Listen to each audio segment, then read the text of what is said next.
ఓం నమో నారాయణాయ నమశివాయ. మహాభారతంలో సభాపర్వంలో వచ్చేసి కృష్ణుడికి సంబంధించేసి అగ్రతాంబూల యుద్ధం అని చెప్పేసి ధర్మరాజు అనుకున్నప్పుడు కృష్ణుడు అసలు ఏ రకంగా అగ్రతాంబూలానికి అర్హుడు, అతను ఏమైనా రాజా లేదన్నప్పుడు దుర్యోధనుడు గొప్పవాడా, కర్ణుడు కన్నా గొప్పవాడా, భీష్ముడి కన్నా గొప్పవాడా, ద్రోణుడు కన్నా గొప్పవాడా, ద్రుపదుడు కన్నా గొప్పవాడా అంటూ శిశుపాలుడు చెలరేగిపోయాడు.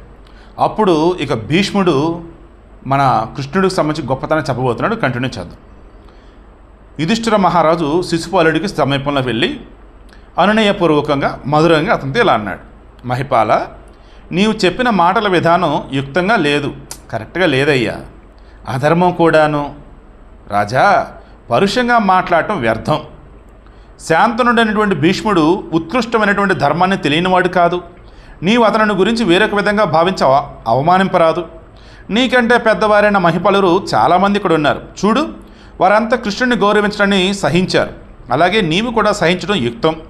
చేదిరాజా, భీష్ముడు కృష్ణుని యథార్థ తత్వాన్ని బాగా తెలిసినవాడు.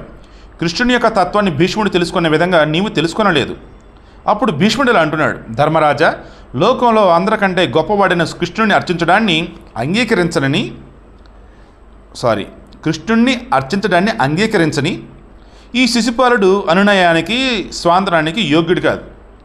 ఏంటి ధర్మరాజా, ఎవడు ఆ శిశుపాలుడి దగ్గరికి వెళ్ళి నువ్వేం మెత్తగా చెప్తావు, నెమ్మదిగా చెప్తావు?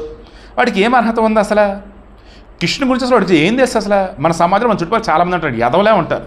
మన దగ్గర కామెంట్స్ పెట్టేవాళ్ళు ఉంటారు. ఎంత వరస్ట్గా ఉంటారంటే, ఆ కామెంట్ నాకు బాధ అనిపించి కోపంలోనో విసుగొచ్చు, సరే నెమ్మదిగా చూడ ట్రై చేద్దాను, నేను కనుక రిప్లై ఇవ్వడానికి పోయాను అనుకో, ఆ తర్వాత కింద ఇంకొకరు రిప్లై ఇస్తారనమాట. ఏంటి ఎస్పీ గారు, వెళ్ళి ఇంత వరస్ట్గా పెట్టిన వాళ్ళకి మీరు రిప్లై ఇస్తున్నారేంటి, చెత్ వదిలేయండి అని అంటారు. చూసారా, ఎగ్జాక్ట్గా భీష్ముడు అదే అంటున్నాడు అనమాట. ఏంటి ధర్మరాజా, వెళ్ళి ఈ శిశుపాలుడు లాంటి వాళ్ళకి నువ్వు వచ్చేసి గౌరవం ఇస్తావా, వాడి సమాధానం చెప్తావా? నాకు నచ్చలేదయ్యా అన్నాడు. యుద్ధంలో ఒక రాజు వేరొక రాజును జయించిన తర్వాత తన ఆధీనంలో ఉన్న శత్రువుని విడిచిపెట్టే రాజు ఆ శత్రువుకు గురువు అవుతాడు. సో యుద్ధంలో ఓ రాజును ఇంకొక రాజు జయించాడు. అప్పుడు ఓడిపోయినటువంటి రాజుని జయించిన రాజు వదిలిపెడతాడు. అప్పుడు జయించిన రాజు ఓడిపోయినటువంటి రాజుకి ఏమవుతాడు? గురువు అవుతాడు. ఈ క్షత్రియ సమూహంలో దేవకి నందనుడైనటువంటి కృష్ణుని పరాక్రమం చేత యుద్ధంలో జయింపబడిన వాడు ఒక్కడూ లేడు. కృష్ణుణ్ణి జయించిన వాడు ఒక్కడూ లేడు. అంటే ఏంటి? ఈ రాజులందరిని కూడా కృష్ణుడే వదిలేశాడు ఓడించి. అప్పుడు అందరూ గురువెవరు? శ్రీకృష్ణుడు. ఈ అచ్యుతుడు కేవలం మనకు మాత్రమే అర్చింపదగినవాడు కాదు, ఈ మహాభుజుడు ఈ 3 లోకాలకు అర్చనీయుడే. యుద్ధంలో శ్రీకృష్ణుడు చాలామంది క్షత్రియ శ్రేష్ఠులను జయించాడు. ఈ ప్రపంచమంతా వృష్ణి వంశీయుడైనటువంటి కృష్ణుని యందు పూర్తిగా ప్రతిష్ఠితమై ఉంది. అందువల్ల వయోవృద్ధులు ఉన్నప్పటికీ శ్రీకృష్ణుడే ముందుగా పూజిస్తాం, ఇతరులను కాదు. నీవు ఈ విధంగా మాట్లాడతగదు, నీకు ఇటువంటి బుద్ధి ఉండకూడదు. రాజా, చాలామంది జ్ఞానవృద్ధులను నేను సేవించాను. ఇక్కడికి వచ్చిన పెద్దలు గుణవంతుడైనటువంటి కృష్ణుని సత్పురుష సమ్మతమైనటువంటి గుణాలను నేను విన్నాను. పుట్టిన నాటి నుండి ఇతడు చేసిన పనులను ప్రజలు పలుమార్లు చెప్పగా ఎన్నోసార్లు నేను విన్నాను. చేదిరాజా, మేము శ్రీకృష్ణుని కామం వల్ల కానీ, బంధుత్వాన్ని ప్రశ్నించుకొని కానీ, చేసిన ఉపకారాన్ని దృష్టిలో పెట్టుకొని కానీ పూజించడం లేదు. అతడు ఈ భూలోకంలో ప్రాణులన్నింటికి సుఖాన్ని కలిగించేవాడు, సత్పురుషులచే పూజింపదగిన వాడును. అందువల్లే కృష్ణుని పూజించాం. ఇతని కీర్తిని, శౌర్యాన్ని, విషయాన్ని తెలుసుకొని ఇతనిని పూజిస్తున్నాం. ఇక్కడ మేము పరీక్షించిన చిన్న బాలుడు కూడా లేడు.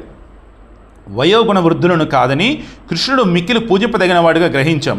బ్రాహ్మణులో జ్ఞానవృద్ధుడు, బ్రాహ్మణుడు అన్నప్పుడు జ్ఞానానికి ప్రతీక అంటారు కదా, ఆ బ్రాహ్మణులో కల్లా జ్ఞానంలో అందరికన్నా గొప్ప వృద్ధుడు అంటే బాగా పెద్దవాడు. క్షత్రియులో బలాధికుడు, క్షత్రియులందరూ కూడా మంచి బల సంపన్నుడు, పూజింపదగిన వాడు కదా. సో జనరల్గా వేదాల్లో జ్ఞానానికి సంబంధించి చూసుకున్నప్పుడు అందులో ఎవరైతే గొప్పవాడు ఉంటాడో, పెద్దవాడు ఉంటాడో అతను పూజింపదగినవాడు. క్షత్రువులు ఎవరైతే బల సంపన్నుడు ఉంటాడో అతను పూజింపదగినవాడు. అలాగే శ్రీకృష్ణుడు వైశ్యులలో ధనధాన్యాలు కలవాడు, శూద్రులలో జన్మ వల్ల పెద్దవాడు, పూజింపదగినవాడు. గోవిందుని యందు పూజిత విషయంలో హేతువులైన విజ్ఞాన బలాలు రెండూ ఉన్నాయి. సో ఏ రకంగా చూడు, పుట్టుకతోనా, ఎదుగుదలతోనా, విద్యతోనా, ఎలాగైనా సరే చూడు, ఎటు నుంచి అటు చూసిన వర్ణాస్త్ర వ్యవస్థలో కూడా మీరు చూడు, బ్రాహ్మణులైనా, క్షత్రులైనా, వైశ్యులైనా, శూద్రులైనా అన్ని రకాలుగా నువ్వు చూసినను ఇక్కడ శ్రీకృష్ణ పరమాత్ముడు గొప్పవాడయ్యా, పూజింపదగినవాడయ్యా. వేదాంగ విజ్ఞానం, అధిక బలము రెండూ ఇతనిలో ఉన్నాయి. ఈ మానవ లోకంలో కృష్ణుని కంటే విశిష్టుడు వేరొకడు ఎవడున్నాడు? దానం, సామర్థ్యం, శాస్త్ర విజ్ఞానం, శౌర్యం, లజ్జ, కీర్తి, ఉత్తమ బుద్ధి, వినయం, సంపద, ధైర్యం, సంతోషం, బలం అని ఈ గుణాలన్నీ కూడా కృష్ణుల్లో నిత్యము ఉంటాయి.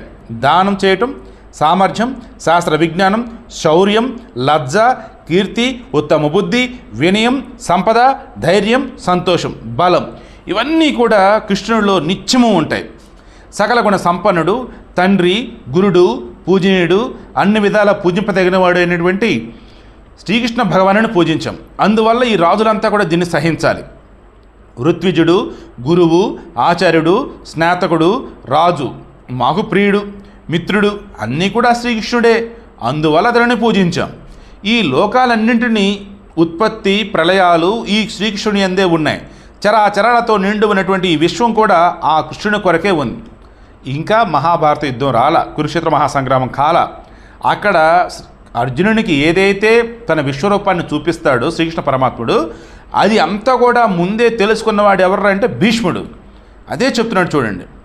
బుద్ధి, మనస్సు, మహత్తు, వాయువు, తేజస్సు, నీరు, ఆకాశం, భూమి.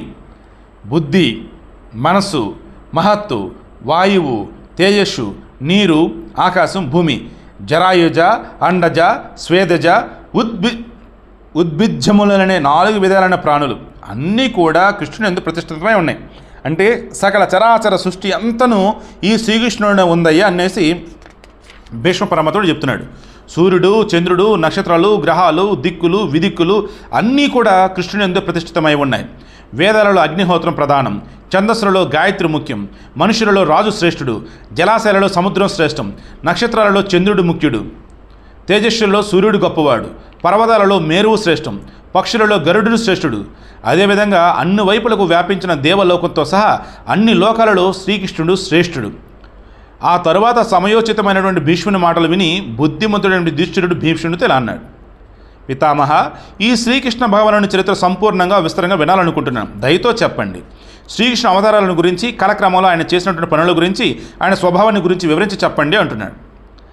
అప్పుడు వైశంపాయనుడు ఏం చెప్తున్నాడంటే, జనమేజయ, యుధిష్ఠిరుడు ఆ విధంగా ప్రార్థిస్తే భీష్ముడు ఆ రాజులందరి సమూహంలో దేవేంద్రునిలా ప్రకాశిస్తున్న శ్రీకృష్ణ భగవానుని ఎదురుగా భరత శ్రేష్ఠుడు, శత్రుమర్ధనుడు అయిన యుధిష్ఠిరునితో శ్రీకృష్ణ యొక్క చేష్టలను వివరించారు. అవి అలౌకికాలు, ఇతరులకు అసాధ్యాలు. ధర్మరాజు సభలో ఉన్నటువంటి రాజులంతా కూడా వింటుండగా బుద్ధిమంతులలో శ్రేష్ఠుడైనటువంటి భీష్ముడు శ్రీకృష్ణుని గురించి ఈ విధంగా స్వాంతన వచనాలతో శత్రుమర్ధనుడైనటువంటి శిశుపాలను ఓరడించాడు. మరలా కురుశ్రేష్ఠుడైనటువంటి ధర్మరాజుతో ఇలా అన్నాడు. రాజా యుధిష్ఠిర, పురుషోత్తముడైనటువంటి శ్రీకృష్ణుని యొక్క భూత వర్తమాన కర్మల రీతి మిక్కిలి గహనమైంది. దానిని చెబుతాను విను.